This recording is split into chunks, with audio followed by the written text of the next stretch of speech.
Assalamualaikum warahmatullahi wabarakatuh. Kami dari Waalaikumsalam. kelompok 5 ingin mempresentasikan soal ujian tengah semester genap tahun ajaran 2024-2025 mata kuliah Rekayasa Perangkat Lunak, dosennya yaitu Liat Sahara SSIMT.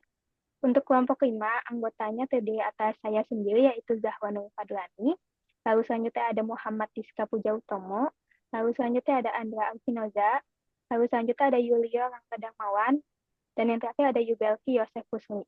Untuk slide selanjutnya akan dipresentasikan oleh teman saya yaitu Andra.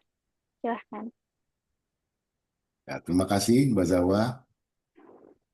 Untuk studi kasus diilustrasikan pada sebuah klinik, misalkan klinik X yang sistem administrasi dan data rekam medik pasiennya masih bersifat manual atau belum terkomputerisasi.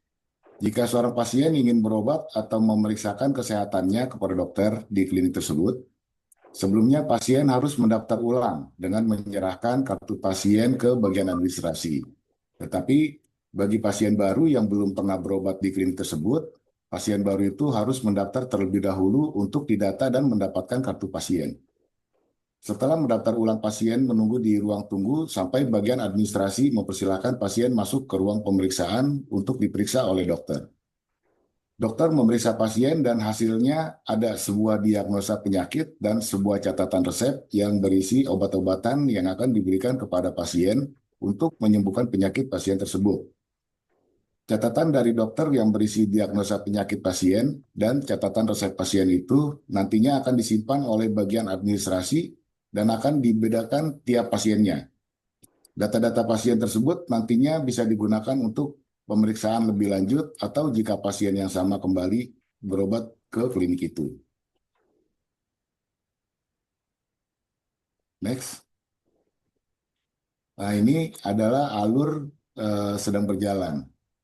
Jadi, diawali dengan mulai atau start, kemudian pasien baru atau pasien lama registrasi. Jika pasien baru, maka eh, harus mendaftar baru, kemudian daftar ulang.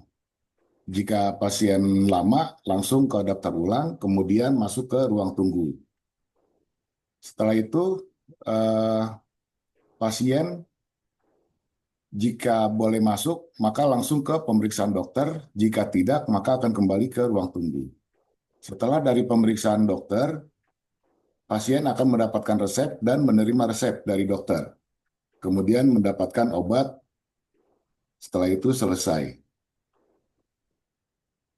Terima kasih.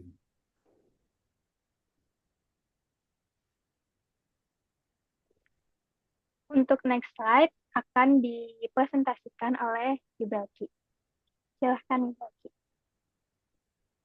Pada slide ini, saya akan menjelaskan analisa permasalahan berdasarkan studi kasus yang terjadi pada klinik X, sebuah klinik yang masih menggunakan sistem manual dalam pengelolaan administrasi dan rekam medis pasien.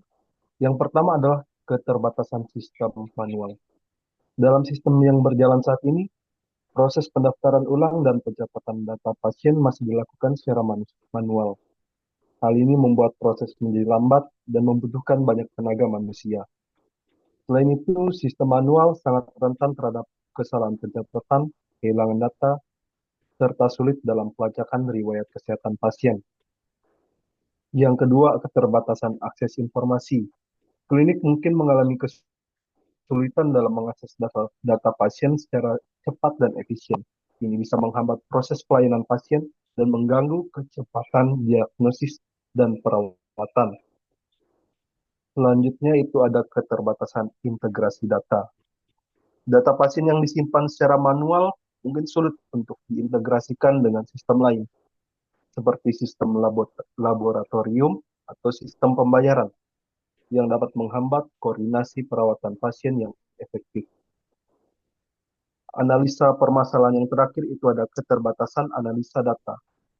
Dengan data yang disimpan secara manual, analisis data untuk mendukung pengambilan keputusan klinis atau administrasi mungkin sulit dilakukan, mengurangi kemampuan klinik untuk meningkatkan kualitas pelayanan dan efisiensi operasional. selanjutnya. Untuk user requirements itu ada tiga. Pertama, efisiensi proses, yaitu adanya sistem yang dapat meningkatkan efisiensi proses, termaksud pendaftaran pasien baru, pendaftaran ulang, dan pencatatan data pasien. Lalu yang kedua itu ada akses cepat dan mudah. Akses terhadap data pasien untuk mendukung diagnosis dan perawatan yang tepat waktu. Terakhir, integrasi sistem. Sistem yang dapat terintegrasi dengan sistem lain, seperti sistem laboratorium atau sistem pembayaran, untuk meningkatkan koordinasi perawatan pasien.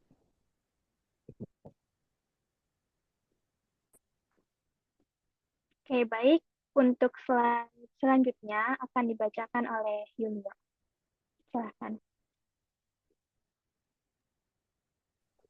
Baik, selanjutnya adalah mengenai dengan requirement gathering, yaitu proses yang sangat penting di mana kita mengumpulkan persyaratan-persyaratan, dan dari hasil requirement gathering disimpulkan bahwa dari PROBIS, pendaftaran pasien baru, ditentukan bahwa sistem harus memungkinkan pendaftaran pasien baru dengan mudah, termasuk pembuatan kartu pasien dan pengumpulan informasi dasar pasien. Kemudian pada PROBIS pendaftaran ulang, diharuskan sistem memungkinkan pendaftaran ulang pasien dengan cepat dan efisien, termasuk identifikasi pasien yang sudah ada dalam sistem. Kemudian dalam proses pencatatan data pasien, sistem harus memungkinkan pencatatan data pasien secara terperinci, termasuk riwayat medis, diagnosis, dan resep obat. Kemudian dalam hal aksesibilitas data, sistem harus memungkinkan akses cepat dan mudah terhadap data pasien oleh dokter dan staf klinik yang berwenang. Dan yang terakhir adalah terkait dengan integrasi sistem, di mana sistem harus dapat terintegrasi dengan sistem lainnya yang digunakan oleh klinik seperti sistem laboratorium atau sistem pembayaran. Next, kemudian inilah penggambaran dari diagram use case, di mana dari sistem ini akan ada 3 aktor yang menggunakan, mulai dari pasien, administrator, dan dokter. Di mana dari setiap aktor ini akan terasosiasi dengan use case masing-masing, di mana pasien yaitu adalah memiliki use case mendapatkan antrian dan mendaftarkan pasien baru. Begitu juga dengan administrasi yang juga mempunyai use case pendaftaran pasien baru dan mempunyai use case memberikan antrian kepada pasien. Kemudian dari dokter, setelah pasien mendapatkan antrian, dari dokter memberikan use case diagnosa pasien dan menyimpan riwayat dalam sistem. Kemudian dari dokter juga dapat mendapatkan riwayat pasien yang tersimpan dalam sistem. Dan dokter dapat memberikan resep dokter dan menyimpan riwayat dalam sistem. Nah, sehingga dari satu kesatuan use case tadi, seperti itulah yang dapat saya menjelaskan. Terima kasih. Untuk next slide akan dibacakan oleh Giska. Silahkan. Ya, untuk alur setelah komputerisasi ini dimulai dari pasien itu datang ke administrasi, di mana administrasi akan menanyakan bahwa dia itu pasien baru atau pasien lama. Di sini sudah daftar atau belum maksudnya. Nah, jika dia sudah daftar, si pasien bisa langsung memilih jadwal kunjungannya.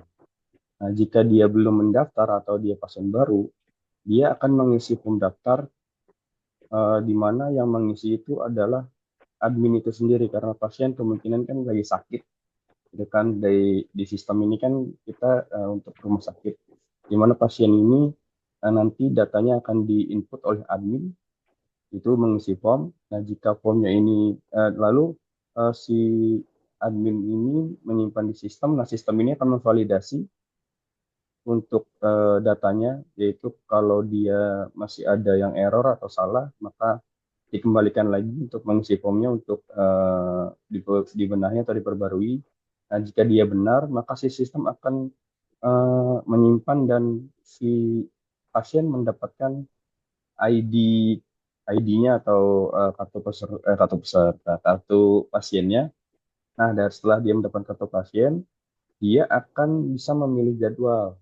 Nah, jika si pasien sudah memilih jadwal, maka dia akan mendapatkan nomor antrian. Nah, di sini si admin juga bisa memvalidasi jadwalnya. Dia jadwalnya benar nggak datangnya di hari yang sama, di jam yang sama. Jika salah, dia akan memilih lagi jadwal kunjungannya. Tapi jika benar, dia langsung dipersilahkan oleh admin ke ruang tunggu dokter. Nah, di sini jika sudah di ruang tunggu dokter, si admin akan memeriksa lagi nih atau memvalidasi boleh masuk atau sudah sesuai nomor antriannya belum. Jika belum, maka si pasien harus menunggu lagi di ruang dokter, ruang tunggu dokter. Jika sudah sesuai nomor antriannya, maka dia boleh masuk ke ruang dokter. Nah, di ruang dokter ini dokter akan mencari histori diagnosa pasien dulu jika dia pasiennya pasien lama atau sudah pernah periksa. Tapi jika belum, maka si dokter akan menginput datanya ke sistem. Nah, sistem ini nantinya akan memberi diagnosa pasien ke dokter. Nah, dokter ini melakukan pemeriksaan pasien. Lalu dokter mendiagnosa baru dan memberi resep baru, di mana dia itu si dokter bisa langsung input ke sistem dan menyimpannya. Lalu si pasien mendapatkan diagnosa dan resep untuk menebus obatnya di apotek terdekat. Selesai nyepus ini, yang lebihnya akan dilanjutkan oleh teman saya. Oke, baik. Untuk next slide akan saya sendiri yang mempresentasikan. Yaitu di sini ada data flow diagram. Nah, di sini itu ada yang namanya entitas eksternal, yaitu pasien. Jadi pasien ini tugasnya yang pertama memberikan data pendaftaran baru atau lama, yang kedua menerima hasil pemeriksaan dan resep obat. Nah, untuk prosesnya, yang pertama itu di 1.0 yaitu pendaftaran pasien. Di pendaftaran pasien akan ada input. Input itu yaitu data pasien baru atau lama. Lalu yang kedua ada output.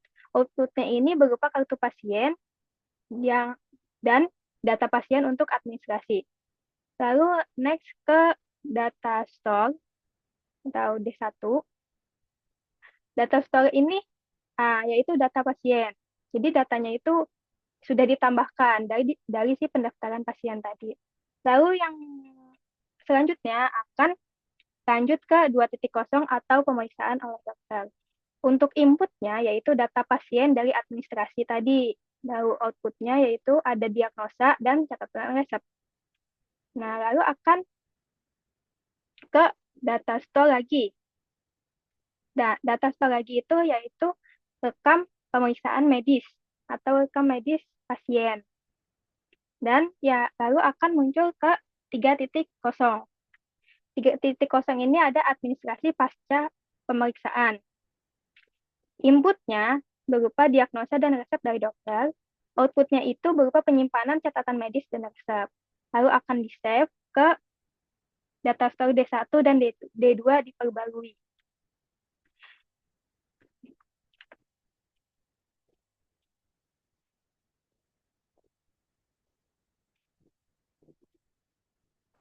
Oke, baik. Mungkin itu saja dari kelompok 5. Wassalamualaikum warahmatullahi wabarakatuh.